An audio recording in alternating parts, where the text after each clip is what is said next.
अस्सलाम वालेकुम व्यूअर्स, मैं हूं Faisal Shaukat and welcome to my channel course pro. आज की वीडियो में बात करेंगे पोर्ट्समाउथ यूनिवर्सिटी के बारे में which is getting very famous among south Asian students. Mainly शायद इसलिए कि वहाँ रेंज ऑफ इंग्लिश लैंग्वेज जो है वो एक्सेप्ट की जाती है। प्लस पॉइंट उसके अलावा ये है कि MOI जो मीडियम ऑफ इंस्ट्रक्शन सर्टिफिकेट है या जिसको इंग्लिश प्रोफिशिएंसी सर्टिफिकेट भी बोलते हैं वो भी एक्सेप्ट होता है। और भी बहुत सारे फैक्टर्स हैं जिनको हम कवर करेंगे आज की वीडियो में ताकि आप जान सकेंगे पोर्ट्समाउथ यूनिवर्सिटी क्या कुछ ऑफर कर रही है इंटरनेशनल स्टूडेंट्स के लिए, स्पेशली साउथ एशियन स्टूडेंट्स को। So without any wasting time let's get started now. So बात मैं कर रहा था कि पोर्ट्समाउथ यूनिवर्सिटी को क्यों ज़्यादा एक्सेप्टेंस हासिल है अमंग साउथ एशियन स्टूडेंट्स।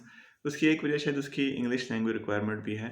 अच्छा, range of English language test वो एक्सेप्ट करती है पोर्ट्समाउथ यूनिवर्सिटी, और मैंने पहले बताया कि MOI भी एक्सेप्ट करती है। Duolingo is still accepted. IELTS indicator, IELTS भी है, PTE भी है और टॉफल भी है। ऑक्सफोर्ड टेस्ट है वो भी एक्सेप्ट किया जाता है। सो इस तरह के काफ़ी सारे टेस्ट वो एक्सेप्ट करती है, इसलिए बहुत सारे स्टूडेंट वहाँ समझते हैं कि दे आर फ्लेक्सिबल कि वहाँ जाके वो अप्लाई कर सके। लेकिन एक प्रॉब्लम है कि इनका जो स्टैंडर्ड है ना इंग्लिश एंट्री रिक्वायरमेंट्स का, that is quite high which is 6.5 with not less than 6.0, जो कि एज़ कम्पेयर टू बाकी जितनी भी यूनिवर्सिटीज़ हैं पोस्ट ग्रेजुएट को लेके उससे थोड़ा ज़्यादा है, क्योंकि बहुत सारे लोग 6.0 इन ऑल एरियाज़ देने में थोड़ी सी स्ट्रगल करते हैं। लेकिन चूँकि टेस्ट काफ़ी सारे अवेलेबल हैं, इंग्लिश लैंग्वेज जो लैंग्वेज सर्ट है उसमें सेल्ट भी एक्सेप्टेबल है इस यूनिवर्सिटी में। लेकिन अगेन आई सेड कि 6.5 विद नॉट लेस देन 6.0 देना ज़रा मुश्किल है, लेकिन it's a doable thing. Plus point ये है कि MOI एक्सेप्ट होता है। जो बहुत सारे रीसेंट ग्रेजुएट हैं वो इसमें MOI की बेस पर जो यूनिवर्सिटी से उनको इंग्लिश प्रोफिशिएंसी का लेटर मिलता है उसकी बेस पर वो इंग्लिश लैंग्वेज को एग्जेम्प्ट कर सकते हैं। That's a plus point. That is why this university is very popular among south Asian students.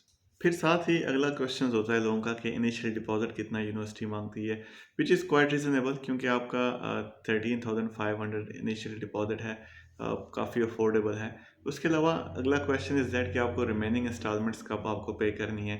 अभी तक जो उनका इंस्टॉलमेंट प्लान है वो that is for the 9 month, जिसमें आपको फोर फोर इंस्टॉलमेंट्स आपको अवेलेबल होती हैं जिसमें आपने पेमेंट करनी होती है। लेकिन माई पर्सनल क्या कह सकते हैं उसको नॉलेज जो है उसमें यह है कि यूनिवर्सिटी अपनी जो इंस्टॉलमेंट प्लान है उसको चेंज करेगी सितंबर 23 के लिए, और उसमें ये होगा कि आपको इंस्टॉलमेंट प्लान 5 मंथ तक लिमिटेड हो जाएगा। सो इतना फ्लेक्सिबल पेमेंट प्लान नहीं रहेगा, फ्लेक्स पेमेंट प्लान थोड़ा सा डिस्टर्ब हो जाएगा। इसके बाद अगला क्वेश्चन ये होता है कि फ़ीस टोटल कितनी है जो हमने पे करनी है। ऑन एवरेज इसकी फ़ीस है 16,500, 16,200 भी है कुछ कोर्सेज़ की। लेकिन उसमें अगर आपकी आपकी डिग्री फर्स्ट क्लास डिग्री है तो आपको 3,000 पाउंड तक की स्कॉलरशिप मिल जाती है। Then it is very reasonable. अगर आपकी 16,000 पाउंड फ़ीस है और उसमें से आपको फिर 13,000 पाउंड पर ईयर बन जाती है आपकी fees, that is very reasonable. ये इतनी ही एवरेज फ़ीस है लंदन के अराउंड में। इससे सस्ती यानी ये एक मिडल रेंज की यूनिवर्सिटी है, इससे सस्ती भी अवेलेबल हैं, लेकिन इन टर्म्स ऑफ कन्वीनियंसी ये काफ़ी बेहतर है 13,000 पाउंड पर लंदन के करीब। अच्छा, बहुत सारे लोग इसको डिस्टेंस को लेके बहुत इसको काउंट करते हैं। लोग क्या करते हैं कि फटाफट गूगल को ना लंदन टू पोर्ट्समाउथ यूनिवर्सिटी लिखते हैं और फिर कहते हैं जी ये तो लंदन से 2 घंटे दूर है या 1.5 घंटा दूर है। That is not true. Problem is this कि लंदन बहुत बड़ा शहर है और डिपेंड करता है गूगल मैप उसको कहाँ से कहाँ तक शो कर रहा है।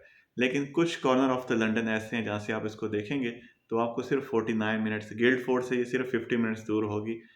उसके अलावा वॉकिंग से ये सिर्फ 50 मिनट्स, आई थिंक 50 मिनट्स या 1 आवर की ड्राइव अवे है। सो एक one corner of the London अगर आप देखें तो ये 1 घंटा ही दूर है लंदन से।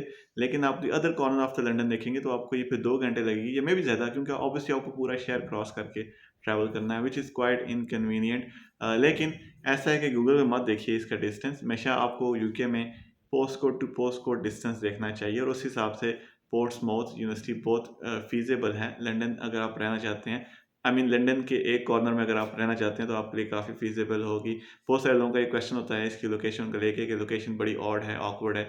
द प्रॉब्लम इज़ दिस कि आपने उसको ठीक से अगर प्लान नहीं किया तो आपको समझ ही नहीं आएगी। अगर आप लंदन के दूसरे कोने में जाके रहने लगते हैं तो ऑब्वियसली आपको पोर्ट्समाउथ यूनिवर्सिटी दूर लगेगी, लेकिन अगर आप उसके राइट कॉर्नर में जाके अपनी रेजिडेंस रखते हैं, और मोस्ट ऑफ स्टूडेंट्स पोर्ट्समाउथ को इतना कंफर्टेबल प्लेस नहीं समझते, उसमें साउथ एशियन कम्युनिटी भी इतनी नहीं है ऐसा।